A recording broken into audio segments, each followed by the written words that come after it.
네, 이번 시간은 도형의 닮음 첫 시간인데요. 이번 시간에는 닮음 도형이 어떤 걸 닮았다고 하는지 도형끼리 그 닮음 도형에 대한 개념 정리를 해보겠습니다. 닮음이라는, 그러니까 닮았다라고 하는 그 용어는 들어보셨을 거예요. 뭐 내가 엄마랑 닮았다, 뭐 내가 아빠랑 닮았다, 뭐 이런 얘기는 많이 들어봤잖아요. 근데 그냥 추상적으로만 생각했을 때 닮았다라고 하면 비슷하게 생겼다, 그죠? 그러니까 크기가 똑같지 않아도, 그러니까 나랑 엄마랑 크기는 사실 똑같지 않잖아요. 나랑 아빠랑 크기는 달라요. 하지만 비슷하게 생겨서 닮았다라고 하는 거예요. 아니면 특정 부위가 뭐 똑같다던가 이제 그런 거를 사람한테는 닮았다라고 하는데, 그럼 도형은 어떤 걸 보고 닮았다라고 하는지 생각해 보시면요. 어떤 한 도형을 키우거나 크게 만들거나, 그러니까 확대하거나 아니면 작게 줄이거나 축소했을 때 그 확대하거나 축소한 도형이 다른 도형과 합동이 되면, 자, 무슨 말이에요? 합동이 된다는 건 어떤 거예요? 합동이라는 거는 크기와 모양이 완전히 같은 게 합동인 거잖아요. 그죠? 그런데 어떤 도형을 늘리거나 줄였을 때 합동이 된다는 얘기는 결국에는 모양이 같다는 얘기죠. 크기는 달라도 모양이 같은 그런 도형을 닮은 도형이라고 합니다. 그래서 닮음이 뭐냐라고 물어본다면 어떤 도형을 키우거나 아니면 줄였을 때 다른 도형과 합동이 되면 그거를 닮은 도형이라고 합니다. 그래서 닮음인 관계가 있는 도형을 닮음 도형이라고 하고요. 자, 제가 써볼게요. 자, 닮음이라고 하면 어떤 도형을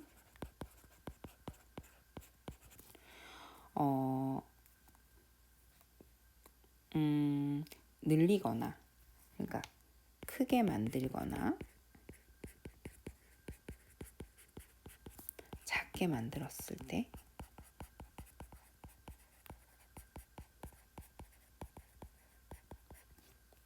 근데 요거는 이제 어디는 더 크게만, 그러니까 예를 들어 사각형에서 뭐 어떤 꼭지점은 더 크게 늘리고 뭐 어떤 꼭지점 작게 늘리고 그게 아니고요. 뭐든지 다 일정한 비율인 거예요. 네, 일정한 비율로 크게 만들고 작게 만드는 거죠. 그러니까 도형을 똑같이 늘리고, 그러니까 뭐 예를 들어 사각형 ABCD가 있으면 ABCD 꼭지점을 다 똑같은 비율로 늘리거나 똑같은 비율로 축소시키는 거예요. 네, 그래서 그거 생각하셔야 돼요. 그래서 어떤 도형 크게 만들거나 작게 만들었을 때 대신에 모두 일정한 비율이어야 됩니다.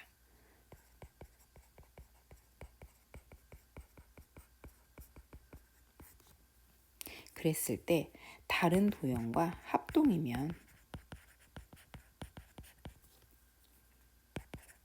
다른 도형과 합동이 되면요. 네, 그 두 도형을 서로 닮은 관계에 있다. 이렇게 말합니다. 그러면 그 두 도형을 닮음인 관계에 있다. 이렇게 말합니다.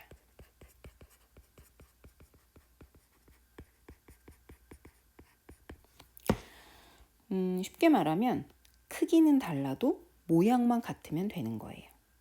네, 쉽게 말하면 그러니까 크기와 모양 전부 다 같으면 합동인 거잖아요. 그죠? 그러니까 크기는 달라도 모양만 완전히 같으면 걔는 닮음 도형이 되는 겁니다. 자, 그래서 여기는 새로운 기호가 나와요. 우리가 왜 합동 기호 생각나시죠? 한번 생각해 보시면 합동 기호는 뭐였어요? 요거였죠. 그죠? 네, 닮음의 기호가 나옵니다.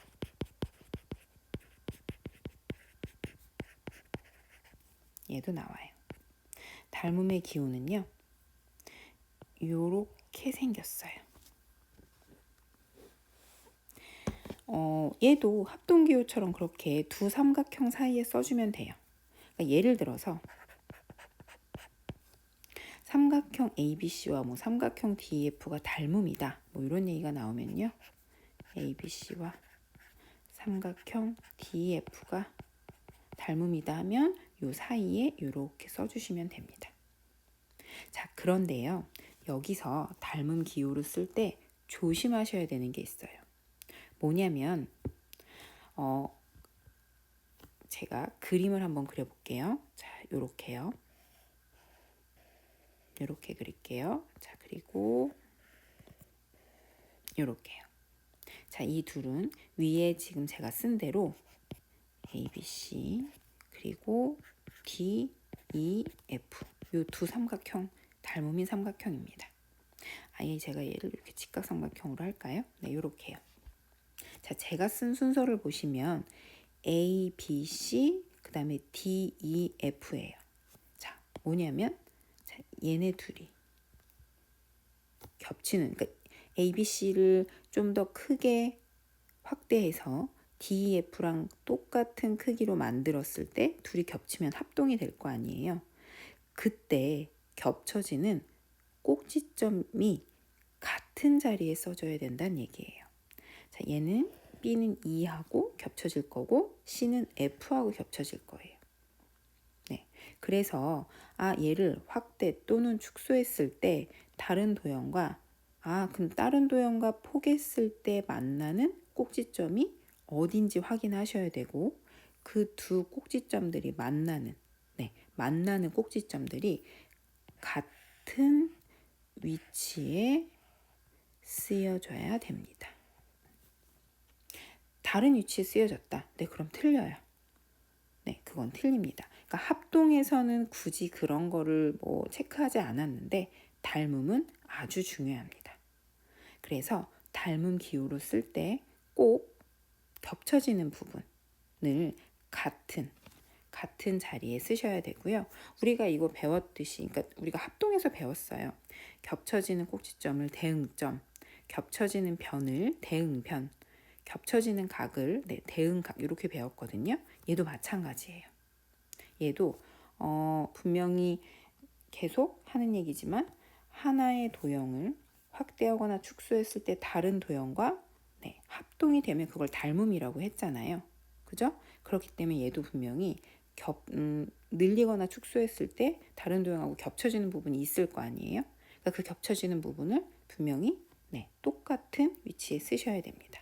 그래서 같은 대응점, 겹쳐지는 대응점을 같은 자리에, 겹쳐지는 대응변을 같은 자리에 그렇게 쓰셔야 된다는 얘기입니다.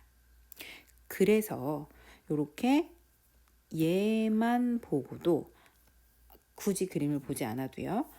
어디가 겹쳐지겠구나. 어느 변과 어느 변이 만나겠구나. 그거를 알 수 있어야 됩니다. 네, 그렇게 기호만 보고 알 수 있게끔 확실하게 써주셔야 돼요. 그래서 요 닮은 기호를 쓰실 때는요. 순서 조심하셔야 됩니다. 네, 자 그러면 개념 정리는 여기까지만 하고요. 유형 분석 문제를 한번 볼까요? 보시죠. 오른쪽 그림에서 삼각형 ABC와 삼각형 DEF가 닮음일 때 AC의 대응변과 각 B의 대응각을 차례로 구하시오 했어요. 자, 오른쪽 그림을 보시면 사실 뭐 직각인 거는 확실하게 직각 부분은 확실하게 겹쳐지는 걸 아는데 다른 부분은 사실 뭐 그림이요. 정확하게 어디가 짧고 길고 이게 확실하게 잘 안 보일 때가 있어요. 지금 이 그림도요. AC와 DF가 대응변이겠구나. 이렇게 추측은 할 수 있잖아요. 그죠? 그래서 이런 문제는 기호를 보는 게 제일 정확합니다. 제가 아까 분명히 닮음은요. 겹쳐지는 부분이 같은 자리에 써줘야 된다고 했어요. 그래서 지금 문제에서 뭘 물어봤냐면 AC의 대응변이라고 했거든요. 자, AC를 찾아보시면 여기 말하는 거예요. 그러면 얘랑 같은 자리에 써져 있는 그러니까 얘랑 같은 자리에 써져 있어야지만 대응변이거든요. 제가 분명히 겹쳐지는 부분이 같은 자리에 써져 있어야 된다고 했으니까 그러니까 얘는 지금 얘와 겹쳐진다는 거예요. 그래서 변 AC의 대응변은 뭐예요? 네, 변 DF가 되는 거예요. 그러니까 그림에서 확실하게 눈에 들어오면 그림만 보고도 찾을 수 있지만 그렇지 않은 상황이 아마 더 많을 거거든요. 그럴 때에는 이렇게 닮은 기호를 보고 쓰시는 게 가장 정확합니다. 자, 그 다음에는 각 B의 대응각을 물어봤거든요. 자, 각 B 어디 있어요? 여기 있어요. 그러면 얘랑 같은 자리에 있는 기호는 2네요.